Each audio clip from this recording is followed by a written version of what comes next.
Hello நண்பா, இன்னைக்கான வீடியோவில் நம்ம எதை பற்றி பார்க்க போகிறோம்னா, அமெரிக்காவில் வந்து ஒரு குடும்பம் வந்து வாழ்ந்துட்டு இருக்காங்க. அந்த குடும்பம் வாழ்ந்துட்டு இருக்கும்போது அந்த குடும்பத்தோட தலைவர், அதாவது அந்த பெண்மணியோட ஹஸ்பண்டுக்கு வந்து ரொம்ப உடம்பு சரியில்லாம போகுது. அந்த ஒரு ஆளை வந்து ஹாஸ்பிட்டலில் வந்து அட்மிட் பண்ணியிருக்காங்க. ஹாஸ்பிட்டலில் அட்மிட் பண்ணதுக்கப்புறம் டாக்டர் வந்து சொல்லிட்டாங்க, இவங்க வந்து பிழைக்கிறதுக்கு வாய்ப்பே கிடையாது. ஸோ நீங்கள் வந்து எவ்வளோ தான் செலவு பண்ணாலும் வேஸ்ட்டாக தான் போகும். ஸோ அதனால் வந்து லாஸ்ட்டாக ஒரே ஒரு ஆப்ரேஷன் பண்ணி பார்க்கலாம். ஸோ அந்த ஒரு ஆப்ரேஷன் வந்து உங்கள் ஹஸ்பண்டோட உயிரை காப்பாற்றவும் செய்யும், காப்பாற்றாமலும் போகலாம் அப்படின்னு சொல்லி டாக்டர் சொல்கிறாங்க. அந்த ஒரு பொண்ணோட கையில் வந்து ₹1 கூட காசு கிடையாது. ஸோ அந்த பொண்ணு வந்து வீடை விற்கணும் அப்படின்னு சொல்ற நிலைமைக்கு வரா. வீடையும் விற்கிறா, ஆபரேஷனுக்கு பணமும் கொடுக்குறா, அவங்க ஹஸ்பண்டும் இறந்து போறாங்க. ஸோ அதுக்கப்புறம் சொந்த வீடும் விற்றதுக்கு அப்புறம் அவங்களும் அவங்களோட பையனும் சேர்ந்து வாடகை வீட்டுக்கு போறாங்க. வாடகை வீட்டுக்கு போனதுக்கு அப்புறம் அந்த ஒரு 2 பேரும் வந்து இறந்து போறாங்க. ஸோ அதை பத்தி தான் நம்ம இந்த வீடியோ வந்து டீட்டெயிலாக பார்க்க போறோம். ஸோ வீடியோ பார்க்குற ஆட்கள் நம்ம சேனலை மறக்காம சப்ஸ்கிரைப் பண்ணி இந்த வீடியோக்கு மட்டும் ஒரு லைக் கொடுத்து வச்சுக்கோங்க. ஸோ வாங்க அந்த 2 பேருக்கு என்ன நடந்துச்சுன்னு சொல்லி ஒன் பை ஒன் டீட்டெயிலாக பார்க்கலாம். அது மட்டும் இல்லாம மறக்காம எல்லாரும் ஹெட்ஃபோன் போட்டு கேளுங்க, ஏன்னா அந்த கதை வந்து செம்ம இன்ட்ரெஸ்டிங்கா இருக்க போகுது.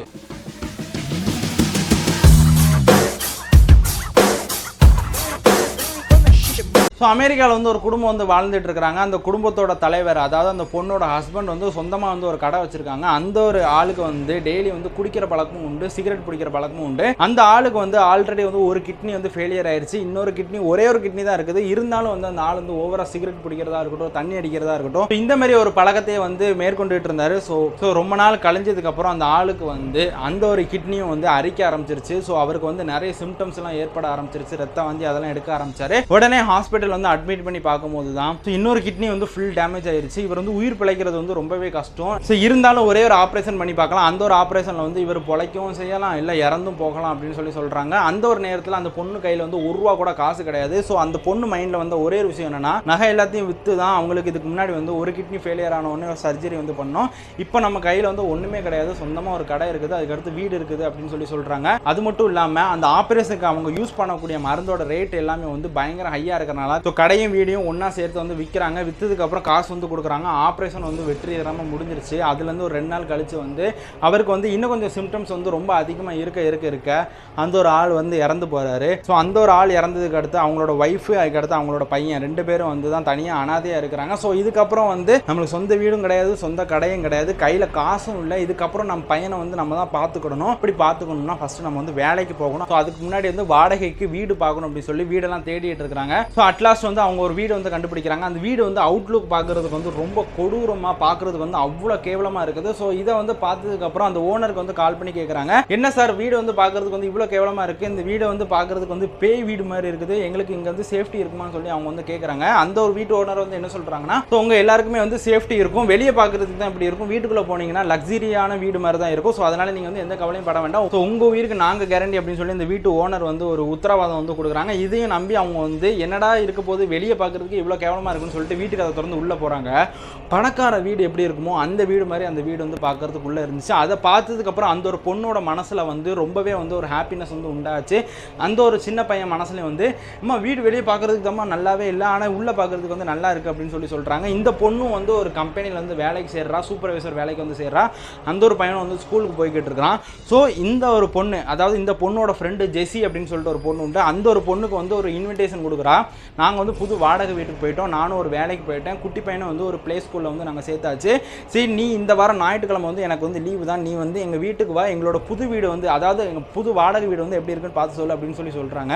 அந்த ஃப்ரெண்டு ஜெஸி வந்து ஞாயிற்றுக்கிழமை வந்துருச்சு, வீட்டுக்கு வராங்க. வீட்டுக்கு முன்னாடி வந்து நிற்கிறாங்க. வீடு பார்க்கறதுக்கு வந்து ரொம்ப கொடூரமாக, பார்க்கறதுக்கு வந்து ரொம்ப கேவலமாக இருக்குது. ஸோ அந்த வீடு பார்த்ததுக்கு அடுத்து அவங்களுக்கு ஒரு பயம் வந்து உண்டாகுது. ஸோ உடனே அந்த ஃப்ரெண்டுக்கு வந்து கால் பண்ணுறாங்க. ஜெஸி அப்படிங்கிறவங்க வந்து, நீ கொடுத்த அட்ரஸில் தான் வந்து நிற்கிறேன், ஒரு பால் அடைஞ்ச ஒரு பங்களா மாதிரி ஒரு வீடு இருக்குது, பார்க்கறதுக்கு ரொம்ப பயமாக இருக்குது, இந்த வீட்டு முன்னாடி தான் நான் நின்றுட்டு இருக்கேன் அப்படி சொல்கிறாங்க. நீ அப்படியே உள்ளே நடந்து வா, அதுக்குள்ளே தான் நம்ம வீடு இருக்குது அப்படின்னு சொல்கிறாங்க. நான் உள்ளே வரதுக்கே ரொம்ப பயமாக இருக்குது, நீ வேணும்னா வெளியே வந்து என்னை வந்து கூட்டு போ அப்படின்னு சொல்கிறாங்க. உடனே உள்ளே இருக்கிற அவங்க ஃப்ரெண்டு வந்து வெளியே வந்து ஜெஸி அப்படிங்கிற ஒரு பொண்ணு வந்து உள்ளே கூட்டு போகிறாங்க. ஸோ ஜெஸி வந்து அந்த பொண்ணுகிட்ட கேட்குறாங்க, உனக்கு ஊரில் வந்து வேறு எந்த வீடுமே இல்லை, இந்த வீடு பார்க்கறதுக்கு வந்து எவ்வளோ பயமாக இருக்குது, இந்த வீட்டில் எப்படி நீயும் ஒரு சின்ன பையனும் வந்து தனியாக இருக்கிறீங்க அப்படின்னு சொல்லி கேட்கும்போது, வீடு வெளியே அவுட்லுக் பார்க்கறதுக்கு தான் கேவலமாக இருக்கும், உள்ளே வந்து பாரு சூப்பராக இருக்கும் அப்படின்னு சொல்கிறாங்க. கதவை ஓப்பன் பண்ணி உள்ளே போகிறாங்க. அவங்க ஃப்ரெண்டு ஜெஸியும் வந்து பார்த்துக்கிறது ரொம்ப இம்ப்ரெஸ் ஆயிட்டாங்க. என்னடி வீடு வந்து வெளியே பார்க்கறதுக்கு வந்து ரொம்ப மோசமா இருக்குது, உள்ள வந்து இவ்வளோ அழகா இருக்குது அப்படின்னு சொல்லி இருக்கிறாங்க. ஸோ அவங்க ஃப்ரெண்டு ஜெஸியை வந்து ஹாலில் உட்கார வச்சுட்டு அவங்களுக்கு வந்து டீ ஸ்நாக்ஸ் எடுக்கிறதுக்காக கிச்சனுக்கு வந்து போயிருந்தாங்க. ஸோ கிச்சனில் போய் டீ காஃபி அவங்க ஃப்ரெண்டுக்கெல்லாம் எடுத்துட்டு வந்து கொடுக்கும்போது அவங்க ஃப்ரெண்டு வந்து நேராக அவங்க ரூமை தான் வந்து ஃபோக்கஸ்டாக பார்த்துட்டு இருந்தாங்க. கையில் டீ காஃபிலாம் கொண்டு வந்திருக்காங்க, அதை கவனிக்க மாட்டேங்காங்க. பக்கத்தில் அவங்க ஃப்ரெண்டு வந்து நிற்கிறாங்க, அதை கவனிக்க மாட்டேங்காங்க. அவங்க உட்கார்ந்த இடத்துல இருந்து ஆப்போசிட்டில், அதாவது அவங்க ஃப்ரெண்டோட ரூம் வந்து கதவு கொஞ்சம் ஓப்பனில் இருக்குது, அதில் வந்து உள்ள ரொம்ப டார்க்காக தெரியுது.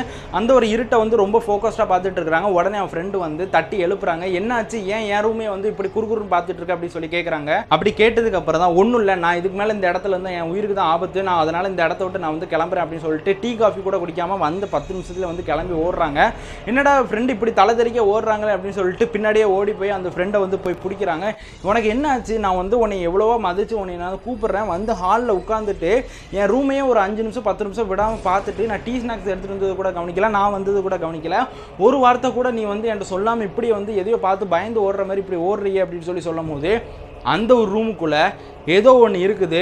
ஸோ இந்த ஒரு வீட்டில் நீ இருக்காத, உன் உயிருக்கு தான் ஆபத்து அப்படின்னு சொல்லி அந்த இடத்துல சொல்கிறாங்க. ஸோ அந்த ஒரு நேரத்தில் வந்து அவங்க ஃப்ரெண்டு மனசில் வந்து ஒரே ஒரு விஷயம் தான் தோணுச்சு, என்ன இவள் லூசு மாதிரி பேசிகிட்டு இருக்கா, வீடு வெளியே பார்க்குறதுக்கு வந்து ஒரு பேய் வீடு மாதிரி இருக்குன்னு சொல்கிறான். சரி ஓகே, அப்படி தான் இருக்குது பார்க்குறதுக்கு, ஆனால் உள்ளே பார்க்குறதுக்கு வந்து அவ்வளோ அழகாக இருக்குது அப்படின்னு சொல்கிறாங்க. சரி இவளுக்கு ஏதோ ஆயிடுச்சு, நம்ம வீடை பார்த்த உடனே பிடிக்கலையோ என்னமோ, ஸோ அதனால் வந்து இப்படி பேசிட்டு போகிறாங்க அப்படின்னு சொல்கிறாங்க. அன்றைக்கி நைட்டு டின்னரையும் முடிக்கிறாங்க.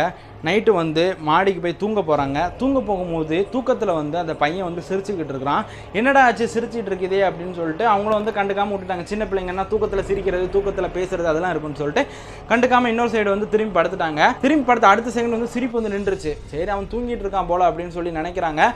அந்த ஒரு நேரத்தில் யாரோ பெட்டில் வந்து படுக்கிற மாதிரி வந்து அவளுக்கு வந்து ஒரு ஃபீல் ஆகுது. ஏன்னா ஒரு பெரிய ஆள் வந்து பெட்டில் படுத்தாங்க அப்படின்னா ஒரு கையை வச்சு ப்ரெஸ் பண்ணி படுக்கும்போது பின்னாடி யாரோ வந்து படுக்கிறாங்க அந்த மாதிரி ஃபீல் இருக்கும். ஒரு குட்டி பையன் தான் படுத்துட்டு இருக்கான். ஸோ அவன் இவ்வளோ பெரிய ஃபோர்ஸ் வந்து பெட்டில் கொடுக்க முடியாது அப்படின்னு சொல்லி திரும்பி பார்க்குறாங்க. அந்த ஒரு குட்டி பையன் வந்து ஆளை காணும். என்னடா இது நம்ம பையன் ஆளை காணுமே அப்படின்னு சொல்லிட்டு அந்த ரூம் ஃபுல்லாக தேடிட்டு இருக்காங்க. கீழே போய் தேடுறாங்க, எங்கேயும் காணும். ஸோ அட்லாஸ்ட் பார்த்தா அவங்க ரூம்லேயே வந்து ஒரு கார்னரில் வந்து உட்காந்து எதையோ பார்த்து இப்படி பேரஞ்ச மாதிரி உட்காந்துட்டு இருக்கான். அந்த பையனை வந்து கூட்டு பக்கத்தில் உட்கார வச்சு எதுக்கு நீ இப்படிலாம் பண்ணிட்டு இருக்குது அப்படின்னு சொல்லி கேட்கும்போது, இல்லைம்மா என்னை ஒரு அக்கா வந்து கூப்பிட்டாங்க, நான் வந்து முக்கில் தான் உட்காந்துருக்கேன், என் பக்கத்தில் வந்து உட்காரு, எனக்கு வந்து பயமாக இருக்குது அப்படின்னு சொல்லி சொன்னாங்க. ஸோ அதனால் அந்த அக்கா கூட வந்து உட்காந்துட்டு இருக்கேன் அப்படின்னு சொல்லி அந்த குட்டி பையன் வந்து சொல்கிறான்.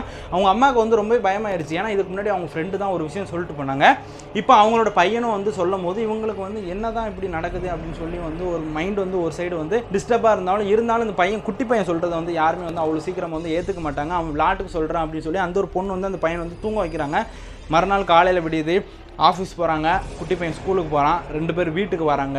அன்னைக்கு தான் இவங்க 2 பேரும் இறந்து போக போகிறாங்கன்னு சொல்லி அவங்களுக்கே தெரியாது. எதுக்குன்னா நைட்டு நேரம் வந்து நல்லா படுத்து தூங்கிட்டு இருக்கும்போது அந்த குட்டி பையன் வந்து முந்தானேத்து, அதாவது முந்தா நாள் வந்து காணாமல் போய் அந்த முக்கு ஓரத்தில் உட்காந்துருந்தோம்ல, அந்த மாதிரி அதே டயத்தில் வந்து திரும்பி பார்க்குறாங்க. அந்த ஒரு பையனை வந்து ஆளை காணும். ஸோ அதே நேரத்தில் வந்து அந்த ரூமோட டோர் வந்து ஃபுல்லாகவே ஓப்பனில் இருக்குது. பின்னாடி வந்து ஏதோ லைட் அடிச்சுட்டு இருக்குது. ஸோ அந்த பையன் வந்து எங்கேயோ நடந்து போகிற மாதிரி ஒரு சவுண்டு கேட்குது. ஸோ அந்த பையனோட அம்மா வந்து கத்தி அவனை வந்து கூப்பிட்றாங்க, நீ எங்கே போய்கிட்டு இருக்க, சீக்கிரம் ரூமுக்கு வா அப்படின்னு சொல்றாங்க. அந்த ஒரு ஃபுட் பிரிண்ட், அதாவது ஒரு சின்ன பையன் நடந்து வர்ற ஃபுட் பிரிண்ட் கிடையாது, யாரோ காலில் பூட்டை போட்டுட்டு ஓடி வர்ற மாதிரி சவுண்டு கேட்குது. ரூமை பக்கம் வந்து ஸ்பீடாக ஓடி வர்ற மாதிரி சவுண்டு கேட்குது.